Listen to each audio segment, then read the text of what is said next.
Tres. Hola, buenas tardes y bienvenidos a todos los que se conectan a este Facebook Live de la editorial de la Universidad del Rosario. Volvemos con un nuevo evento, volvemos con más programación. Hoy tenemos como en estas tardes una presentación del libro en este contexto de la Filbo en casa y como siempre me está acompañando una persona de la editorial y por supuesto parte del equipo de las voces del libro, Laura Ballesteros. Hola, buenas tardes Laura y bienvenida. Hola María Camila, muy buenas tardes. Un saludo a todas las personas que se están conectando a través de nuestra página de Facebook. Feliz de acompañarlos en esta nueva presentación del libro. Así es, y ustedes también ven ahí que tenemos a otra persona que nos está acompañando en esta videollamada, es Javier Fernando Galindo, y él es el autor del libro que queremos presentarles hoy, del que vamos a hablar, que se llama Lectores, Libros y Tertulias, estudio en dos clubes de lectura en Bogotá. Javier, buenas tardes, bienvenido, ¿cómo está? Hola María Camila, buenas tardes. Muchas gracias por la invitación. Bueno, siempre bienvenido. Nosotros ya hemos tenido con la editorial otra serie de encuentros, ya hemos tenido varias conversaciones en la librería de la universidad y también tenemos un programa de las voces del libro, que es también un convenio que tenemos entre editorial y Rosario Radio. Voy a contarles brevemente a los que se conectan con nosotros quién es Javier Fernando Galindo. Pues él es sociólogo de la Universidad del Rosario y actualmente es estudiante de la maestría en Sociología de la Universidad Nacional. Ha trabajado como tallerista en procesos de orientación socioocupacional en colegios del distrito y además fue también integrante del comité editorial de la revista Malatesta de los estudiantes de Ciencias Humanas del Rosario. Entonces, bueno, ya con este contexto, Diego, cuéntenos un poquito en términos muy generales de qué se trata este libro, Lectores, Libros y Tertulias. Javier. Ay, Sí, Javier. perdón, sí. Bueno, el libro es producto de mi investigación de tesis en el pregrado en la Universidad del Rosario. Fue una investigación en la que yo hice un acercamiento a dos clubes de lectura, como dice el título, y traté de ver pues cómo un poco se diferenciaban esas prácticas de lectura de los asistentes a esos dos clubes, qué tipo de libros leían, cómo interpretaban eh, los libros que leían, los cuentos, la poesía que leían. Y pues sí, era un poco, digamos, un intento por acercarme a lo más detallado de las dinámicas, digamos, de esos dos clubes de lectura para entender un poco la lectura o los procesos de lectura precisamente de la manera más detallada posible. Digamos, Yo no tengo, tanto como una estadística, sino como una práctica, por decirlo Ok. así. Yo creo que algo interesante es eso, y sé que muchas preguntas o muchas personas que nos están viendo y que están en el marco de la editorial y que nos siguen en las voces del libro se preguntan un poco por qué escribir o por qué hacer una tesis enfocada al tema de la literatura, de las tertulias. No sé si nos pueda contar un poquito de eso, de dónde nació la idea de tratar puntualmente este tema tan particular, sobre todo desde un campo sociológico en donde uno pues realmente como que se va a otro tipo de acciones o de actividades un poco más no sé, amplias, más dinámicas. El interés nació un poco pues, por mis clases en el pregrado que están, o por mis intereses en las clases del pregrado. También era un interés individual porque yo siempre como que me encontraba en esa tensión frente a mis gustos de lector, sí, como que a veces me sentía muy cómodo, a veces incómodo, a veces sentía que, digamos, leyendo para la universidad podía hacerlo de forma muy cómoda, otras veces no tanto. Entonces, digamos, ver que otras personas de cierto modo no leían, no tenían interés en hacerlo y no había, digamos, ninguna sanción por el hecho de que no lo hicieran. Ver otras que no lo hacían, pero sí tenían ciertas sanciones o ciertos problemas para transitar por digamos, los mundos en los que cotidianamente convivían. Y ver otras personas que sí, como que lo hacían de forma muy, como si fueran peces en el agua, por decirlo así, de forma muy cómoda. Sí. Entonces, todo eso, ver todo eso, de cierto modo, me llevó a pensar un poco en esta tesis, ¿sí? Como en lo que primero fue tesis, ahora es libro, y es cómo hacer para entender cómo la gente se aproxima a los textos, a los libros, de cierto modo. Y es que eso me parece muy interesante porque usted coge una actividad que es leer, que es una actividad tan cotidiana como tan de todo el tiempo, más como para este ambiente en el que nosotros nos movemos, que es universitario y de trabajo, de lectura y etcétera, y lo analiza y lo pone bajo una lupa y le hace muchísimas preguntas a la misma actividad de leer. Entonces, me parece de pronto interesante que conversemos. Usted en el libro menciona que leer es una actividad compleja, que tiene muchas más variantes que solamente sentarse a leer un libro o un texto para la universidad. Entonces, de pronto cuéntenos un poco cómo desmenuzar o cómo entender esa noción de que la lectura es una actividad compleja. Sí, en términos, digamos, la forma más común de entender los procesos de lectura es como procesos de interpretación de un texto. Entonces es como, digamos, la forma de entenderlo más desde la lingüística o desde la definición más de diccionario, por decirlo así. Pero si uno trata de ver otras formas de entender ese proceso, pues se da cuenta que la lectura también es un proceso neurológico, por ejemplo, sí, un proceso mental en el cual se van captando ciertos caracteres en un texto gracias a, digamos, la forma en que ha aprendido el cerebro un determinado idioma, una determinada lengua. Hay una forma material de entender la lectura y es que pues siempre que leemos, leemos algo que tiene un soporte material, así sea un PDF en un computador, pues aún en ese caso hay un soporte material que es el computador y esos soportes materiales se transforman o cambian de acuerdo al, digamos, a la posición que ocupen los lectores en el mundo social. Y pues también hay formas de entender la lectura, digamos, como una forma de entretenimiento, de ocio, pero también como cosa que es obligación o como cosa que se hace para aprender y para recibir más conocimientos. Entonces hay muchas formas de entrarle a ese concepto, si se quiere, de la lectura o los procesos de lectura. Y el libro, de cierto modo, es un intento por ver todas esas formas de definirla, de entenderla, y tratando de integrar siempre lo que más se puede y tratando de desechar, digamos, esas imágenes un tanto eh, míticas de lo que es el proceso de lectura. Siempre es como la intención hacerlo ver como algo extremadamente humano, por decirlo así. Claro, porque también me parece interesante todas estas dimensiones de la actividad de leer y de la acción de leer, que también tiene que ver no solamente con ese soporte material que mencionaba, sino con los espacios, ¿no? Porque hay Ujú, espacios diferentes en los que uno lee y eso también me parece interesante mencionarlo porque precisamente es un estudio de los clubes de lectura, ¿no? ujú. Yo quisiera igual agregarle un poco que además del espacio, además digamos de esas cosas también, usted en el libro nos habla de que el hecho de acercarse a un libro no es una cosa de blanco y negro, sobre todo porque también está cargado de muchas cosas que parten de, digamos, de los estudios y la historia de vida de los lectores. Entonces, no sé si quisiera contarnos un poco de estas dos tertulias, porque creo que son grupos de lecturas muy diferentes y creo que es interesante que a lo largo del libro se hace una comparación, sobre todo en la forma en que acceden, discuten y el tipo incluso de libros que comparten los días en que se reúnen. Sí, la comparación es una parte del libro, una parte, digamos, la parte más importante y es digamos, la comparación entre un club de lectura que queda en la Biblioteca Pública El Tunal, eh, que pues por ser un espacio público se caracteriza por, pues como todo lo público, por tener siempre como una escasez de recursos de cierto modo. Entonces, nunca hay tantos libros en la biblioteca para todas las personas que asisten.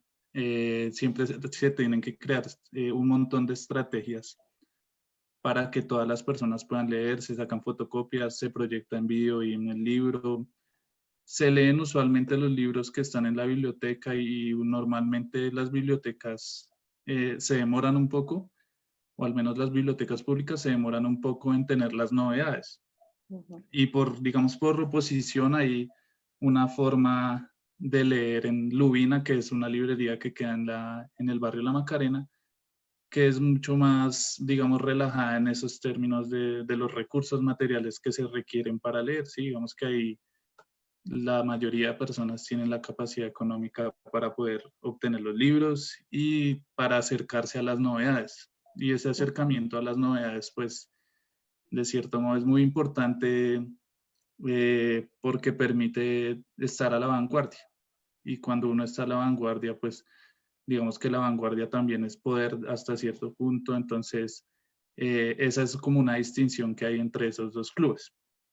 Hay muchas más, digamos que hay formas, por una parte hay una forma muy escolar de acercarse a la lectura, que es a través de, sí, como si uno estuviera leyendo un texto escolar. y otra forma mucho más hedonista, si se quiere, o libre, y es como tratando de hacer abstracciones de lo que se lee sin necesidad de someterse a reglas escolares. Eso me parece bien interesante y aprovecho este momento para saludar a todas las personas que se conectaron con nosotros por Facebook Live. En este momento pues estamos usando diferentes plataformas para conectarnos con ustedes los lectores, con los autores, con los libros, con diferentes plataformas. Y por eso mismo entonces yo le quería comentar, por ejemplo, ahorita en un grupo de WhatsApp alguien nos compartió un libro, nos pareció súper interesante, dijimos, le damos un capítulo y lo discutimos por medio de mensajes de voz. Casi que podemos estar hablando de que se armó un club de lectura o algo muy, muy parecido a eso. Entonces quería preguntarle que nos contara desde su perspectiva y desde la perspectiva de este estudio que usted realizó de las tertulias y de la actividad de leer, ¿cómo ve estas plataformas? Es, digamos, ¿usted apoya los libros en PDF o se queda con los libros en físico? ¿Qué le parecen estas interacciones, como por ejemplo la que le cuento que por un grupo de WhatsApp se nos armó club de lectura de la nada? No, yo creo que son como producto de la imaginación y, siempre, y digamos que son productos muy creativos de la imaginación. Y pues precisamente es lo que se debe hacer ahorita para, de cierto modo, poder tramitar la cuarentena sin tener muchos problemas emocionales o sentimentales. Bueno, más allá de los problemas materiales que son algo supremamente importante. Eh, entonces, precisamente cuando se da rienda suelta a la imaginación, ocurren todas estas cosas. Uno se empieza a inventar formas de interactuar con los otros, formas de recrear lo que antes era un club de lectura que implicaba cercanía física, pero que ahora implica, no implica cercanía física, pero igual sí puede implicar mucha imaginación y mucho, digamos que puede ser muy productivo en términos eh, intelectuales para las personas. Se puede igual aprender mucho, puede haber mucho entretenimiento alrededor de una tertulia, digamos, en mensajes de voz o de una tertulia en videollamada o de un foro o de, digamos, la multitud de formas que se les pueda ocurrir de poder hacer un club de lectura. Y lo mismo con los PDFs. Yo creo que los PDFs son una nueva alternativa para la lectura que no es, digamos que no implica ocupar tanto espacio, por ejemplo, que se puede cargar.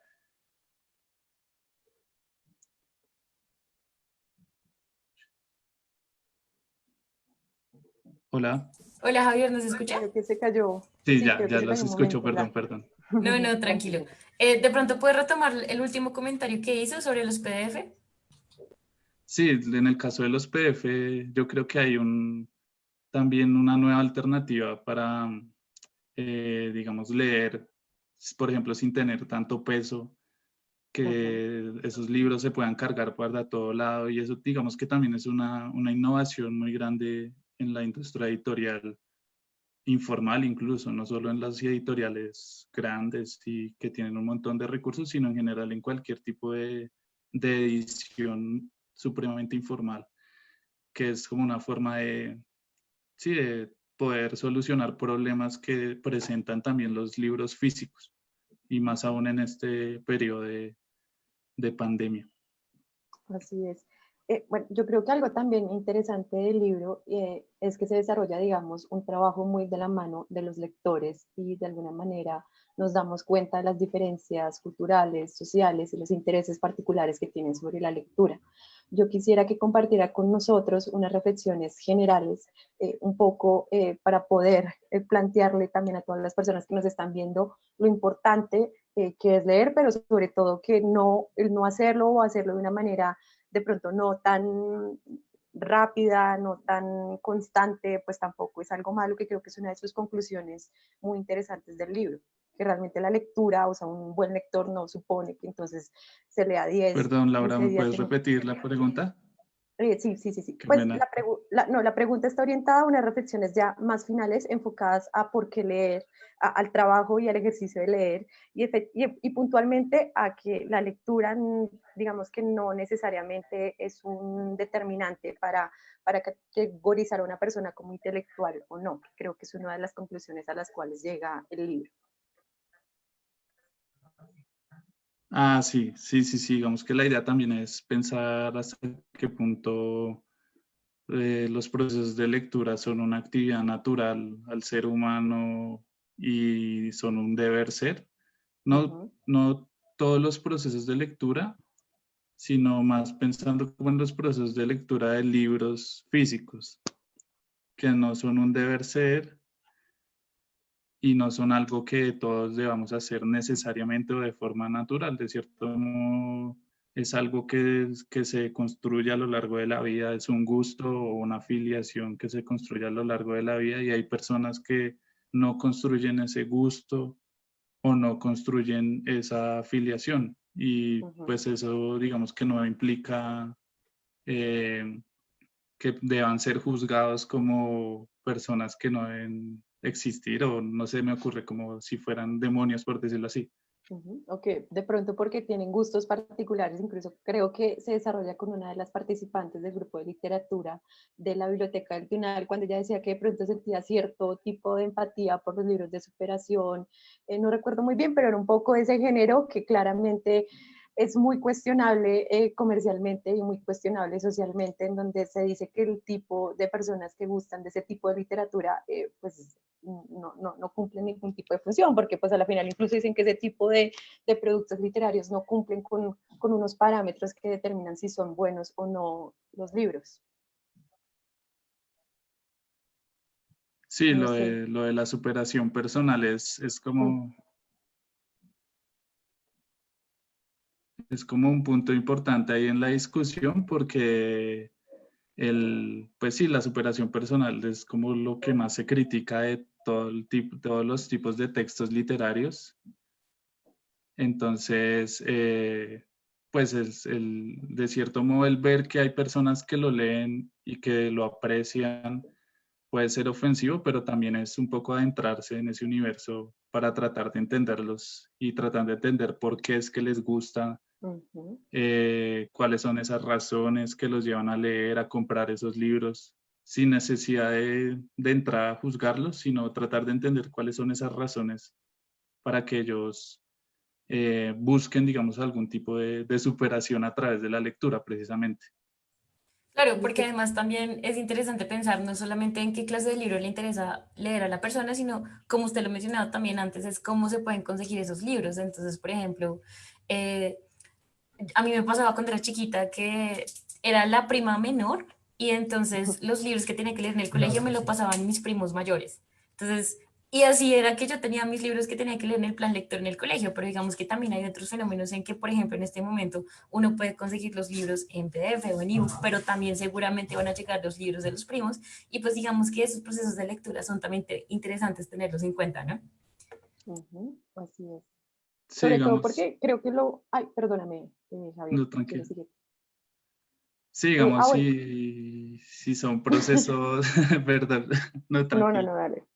Si son Dale, dale. procesos alternativos que no tienen relación con lo escolar, pues precisamente esas son como las exploraciones que se deben estimular, más que todo en los niños, por ejemplo, que ellos, y si digamos se quiere estimular los procesos de lectura en los niños, aunque no es necesario, no es obligatorio, pues precisamente hay que explorar lo que no es escolar, ¿sí? Como de todas esas lecturas que se salen un poco de lo tradicionalmente académico, intelectual, y ya pues si a él le gusta lo académico, pues darle el gusto de entrar en ese universo. Ok. Eh, Perdón, que creo que nos llegó una pregunta de redes, creo que con esto vamos a cerrar, y nos preguntan si uno de los aspectos al participar en las tertulias es la interacción social y fortalecer los procesos de la lectura, la virtualidad actual elimina esa interacción o por el contrario la refuerza. Yo creo que digamos, la cercanía entre las personas no necesariamente desaparece por la virtualidad. Ahí es donde yo les digo que hay que darle rienda suelta a la imaginación.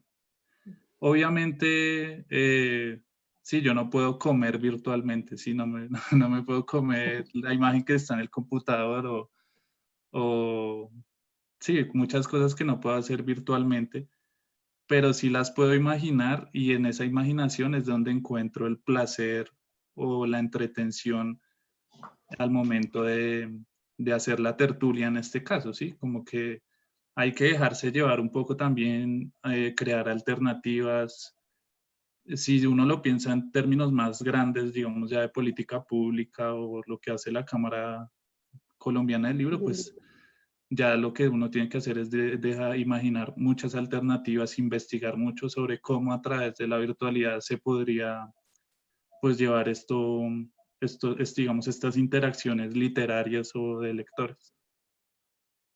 Bueno, y con este comentario y estas invitaciones que nos deja Javier Galindo, pues lastimosamente llegamos al final, pero recuerden que estamos hablando del libro que se llama Lectores, Libros y Tertulias, estudio en 2 clubes de lectura en Bogotá. Es una de las obras ópera prima de la editorial de la Universidad del Rosario. Ustedes pueden consultarla en el catálogo de la editorial.rosario.edu.co. También pueden ir y explorar este libro en ebook.rosario.edu.co junto con muchos otros materiales que tenemos también ahí. Y por supuesto, sentarse a pensar sobre la actividad de leer, qué le gusta, por qué, y por supuesto puede contactarse con el autor para tertuliar un poco sobre la actividad de leer. Así que, bueno, de pronto le agradezco a Javier, muchísimas gracias por acompañarnos hoy en la presentación de este libro y por sus comentarios. Siempre bienvenido a la editorial. Gracias, María Camila, gracias, Laura, gracias a Diego, a Juan Carlos, a la editorial. Fue un espacio muy bonito, les agradezco. No, muchas gracias. Por supuesto, gracias a los que están detrás de cámaras que nos ayudan de la editorial, Diego, Juan Carlos, Felipe, todo el mundo, y por supuesto gracias a Laura Ballesteros, parte del equipo de la editorial y el equipo de las voces del libro también. Muchísimas gracias, Camila. Muchísimas gracias, Javier, por el espacio. Espero que todas las personas que nos hayan visto hayan quedado con el interés de leerlo. Creo que es un muy buen libro para poder iniciar y comprender por qué es de pronto interesante e importante generar estos espacios de lectura y de discusión, incluso sobre cualquier género y tipo de libro. Así es, y bueno, con esto entonces nos despedimos. Muchísimas gracias por conectarse a esta transmisión en vivo y los que nos ven después. Mi nombre es Camila Núñez, con la literal de la Universidad del Rosario. Muchas gracias y nos vemos en otra transmisión. Chao. Chao.